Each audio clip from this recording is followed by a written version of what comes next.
What's up, ladies and gentlemen of YouTube? Boogie2988 coming at you live once again through the power of the internet, and we are setting on some exciting times. Both consoles have had their launch. Sony's not completely launched their console yet. There's a lot of countries they're still not available in, including their native country of Japan, but they have sold 2.1 million consoles worldwide since the opening of their launch, and that is phenomenal. In the UK, they sold 250,000 units in the first few hours. That is amazing. It made it the fastest selling console in the UK of all time. And for those of you who think you can count Xbox One out, you can't. They reported over 1 million units shipped in the first 24 hours of their global launch, and I've read estimates that I believe to be conservative of them selling 1.2 to 1.5 million units so far. So the good news is, no matter which console you chose, you didn't choose a loser. Both of these consoles have sold enough units to where they're going to be heavily supported, heavily backed by the companies that made them, and heavily backed by third-party support. I believe, as always, that there's a more right choice for you and your individual needs, but we're not going to get into that today, because what we're going to talk about today is, number one, to congratulate both teams at both camps. Great jobs, guys. You have created some amazing technical marvels, and I have enjoyed both boxes tremendously. Now, along with those things that I have enjoyed, there's a lot of things that I believe need to get fixed. And if you're in the industry and you want to see a laundry list of these items, I'm going to list to a couple of Reddit threads here below where people have listed exactly what it is that they want to see fixed, and you guys can start hacking away. I want to talk about the ones that are most important to me. And I'm going to break this video up into 3 parts. Number one, I'm going to talk about what both consoles need to get fixed. Then I want to talk about the 2 individual consoles, one after the other. So let's get right into it. Now, for both companies, the first thing I want to talk about is that big P word we're all so afraid of, piracy. And I know you guys are terrified of piracy, and it's apparent by the way that you've constructed your consoles. We understand that you guys are now in the business of selling us music and movies and renting us music and movies, and you want to protect that almighty dollar. We get it, and we understand it.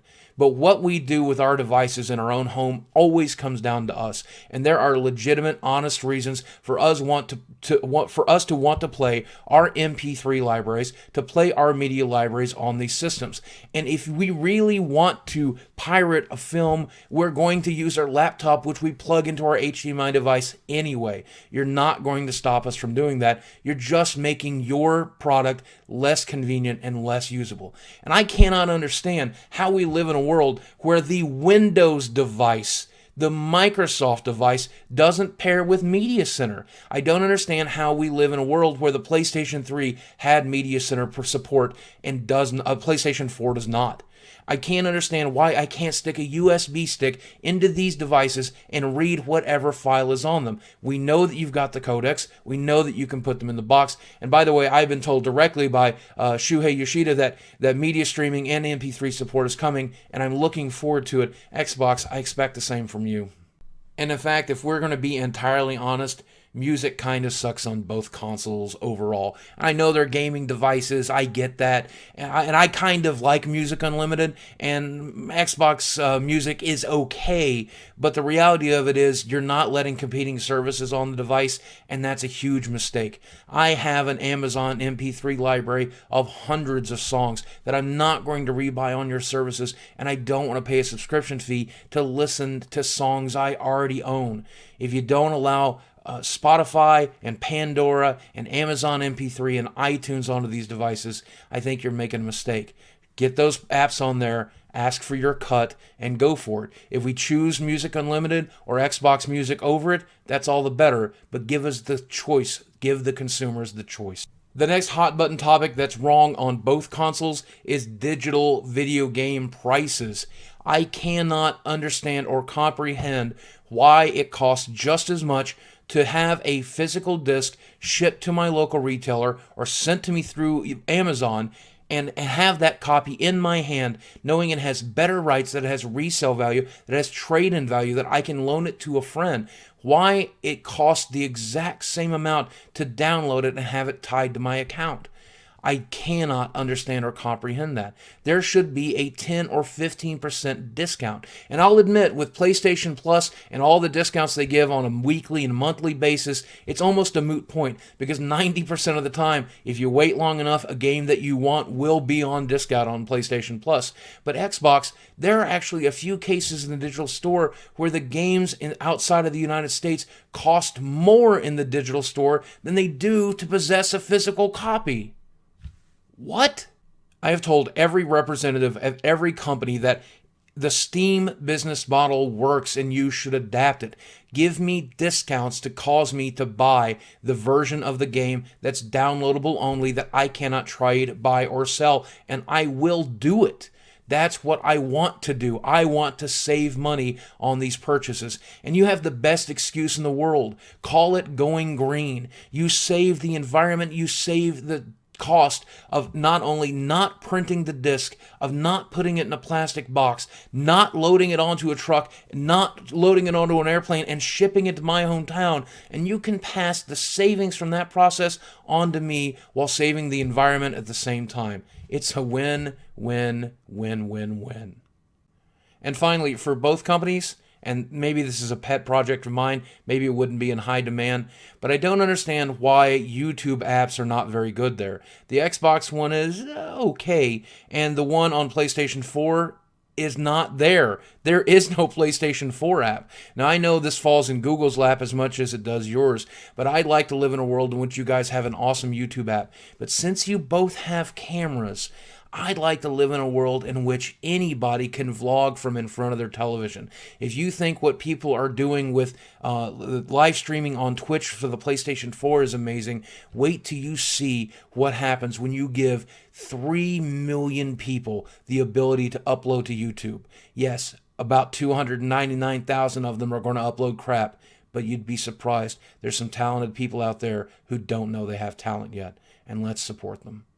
All right, Xbox, these are the problems that I have discovered with your console on a personal level, and I have made a list here, and as I said before, there's a list here below if you want to see what other people are complaining about. Number one, I don't understand why the only headset jack that I currently have is proprietary. I don't really understand that. I don't know why there's an audio adapter for my existing headset. I'd like to be able to use my Pulse on both systems. Instead, I'm stuck with this one mono one that came in the box. That's got to get fixed. The party system overall is not good. I've heard that complaint a lot of times, and my limited experience with it is bad. I know there's an overhaul coming, but I've heard that it could take as much as a year. That's a bad thing. Voice messaging is completely non-existent on Xbox One, and in fact, I'm getting voice messages from 360 that people are sending me, and I can't hear them. I have no understanding why that's not there, and I don't understand why we can't create video messages now that everyone has a camera. Why can't I send a video message to my friends? It's something that seems like a no-brainer to me. Please get on that. There really needs to be a dashboard application that allows me to adjust sound and equalize it. I want to be able to equalize whatever snap. I want to be able to equalize party chat. I want to be able to equalize the sound inside the game. And I know that I can do that directly inside some of the games, but there's no reason there should not be a very similar one that's right here in my Windows 7 system or my Windows 8.1 system. There needs to be an ability to earn achievements offline. Cox Communications does go down occasionally, and when it does, I go play my Xbox. I'm glad that it's not an always-on device now, but the fact that I can't earn achievements during that period of time has been very, very frustrating to me, and it makes me want to play my PlayStation 4 instead. Memory management is non-existent on the Xbox One, and that's bizarre because I really want to know how my hard drive is being divided up. I want to know what is taking up space, specifically when it comes to gameplay videos, and I'd love to be able to manage that directly from an app of some sort. How that's not there yet, I don't know. Internet Explorer does not support Flash. How does that happen? Now, I know we're moving to an HTML5 world, and only a handful of things have not worked, but the things that have not worked have been frustrating for me. The snap feature is awesome, by the way, but I really would like to be able to adjust the size of it and, more importantly, where it goes on the screen. I'd really like to be able to adjust it. When I'm watching television, my eyes aren't that good, and even on my 55-inch screen, if I've got something in Netflix, I want to be able to make it bigger. Sometimes I'd like to snap it in half. Maybe I'd like to watch something on Netflix while I'm watching live TV. Leave that up to me. Let me do that. and allow me to adjust the snap system. It's a great concept. It just needs a lot of work. And while we're at it, can we get transparent or background snapping so that I can listen to music without shrinking the size of my game and keep my game in full screen mode? A little see-through, non-opaque Winamp style music player would be ideal. I don't understand why there's not a demo and trial store just like there was in the Xbox 360. I don't understand why I can't back up my saves to the cloud, specifically to SkyDrive. I don't understand why I can't autosave every game clip that I make to SkyDrive instead of having to single-handedly upload them. And how is there not a screenshot option? Whew. All right, Xbox. Get to work. All right, PlayStation. It's your turn. And I love you guys, you know it, but here's a laundry list of items I think you need to be working on ASAP. Number one, I'd like to be able to pause or prioritize my downloads. This is important because I have multiple people in my home using the same Wi-Fi. There have been periods of time where I simply had to turn the PlayStation off entirely so that they would not get the bandwidth of the rest of the house hogged. And in addition to that, allowing me to prioritize downloads allows me to get to the games that I want to play faster when I'm downloading a bunch of stuff. YouTube app. I don't understand how there is not a YouTube app at launch. There are people out there who want to watch my videos and they can't, and it's killing me. But not only that, I want to personally request a full-featured YouTube app that allows us to record videos using your awesome camera and upload them directly to YouTube. I'd love to be able to upload gameplay clips to YouTube as well. As it is right now, uploading gameplay clips is pretty much pointless. And while I love Twitch streaming, I don't have a Dropbox or SkyDrive alternative to upload gameplay to, so using that, the only way is to archive my footage at Twitch, and that's just not that great. I'd love to be able to capture that video and upload it directly somewhere that it's easier to use, or directly to YouTube altogether. And while we're at it, by the way, I understand your point in pausing recording and pausing streaming during cutscenes or while going to the dashboard. I understand the dashboard part, but the cutscene thing, I don't like it.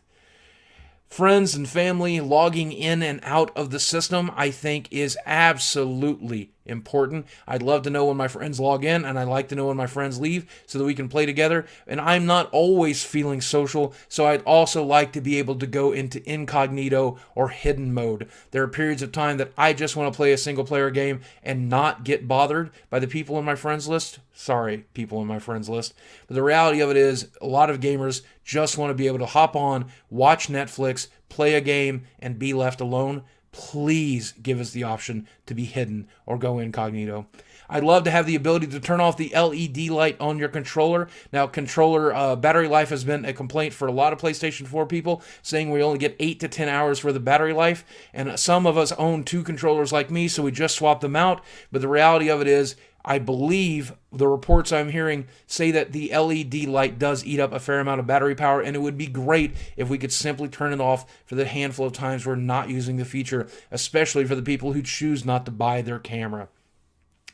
I don't understand why the web browser does not allow me to use the touchpad to navigate. That seems like a no-brainer, and it's something I'd love to see you fix. I'd love to be able to edit my recorded gameplay exactly the same way I can in the Xbox. And while the Xbox editor is fairly limited, I would love to see a full-fledged editor in your system that allows us to upload videos and share. You currently have the social and sharing competitive edge. I want to see you dominated with an awesome full-fledged feature editor, gameplay uploader suite that puts all other systems to shame. Something that could even compete with my PC. Twitch streaming is decent, by the way, and I'm very glad it was available at launch, even though it was not perfect, but it's still got a lot of work to be done. A lot of the times when I go live on Twitch, the game that I'm playing does not update. The title does not update when it pushes it out to Twitter. It can be miscommunicating. It can be frustrating. The camera's little box is unadjustable, so it's always a tight shot of my face. The camera zooms in on my face, but doesn't have a focus feature, so it's very pixelated. There's there's a lot of work that could go into making your Twitch streaming better. But I'm so glad it's there. I'm not going to lift a gift horse in the mouth, but man, it does need some work. And finally, if the first patch does not have the ability to suspend and resume my game, which is something I was very excited about at E3, I will be sorely disappointed. Woo! All right, well, we're done for now. There's a lot more things that people want to see, and you're going to see those in the Reddit threads down below. Don't forget to check them out. I have to admit that these consoles have been a lot better than I had anticipated. I expected them to be buggy and featureless at launch, but as it turns out, that is absolutely not true. I have been doing more gaming on my new consoles than I have on my PC, and I'm primarily a PC gamer. If you're still on the fence about whether or not you should go out and buy one of these devices this Christmas, if you can afford it, well, let me tell you something. 2.1 million members of the PlayStation Nation can't be wrong, and 1.x million Xbox fans cannot be wrong. I guess we could be wrong, but we're not.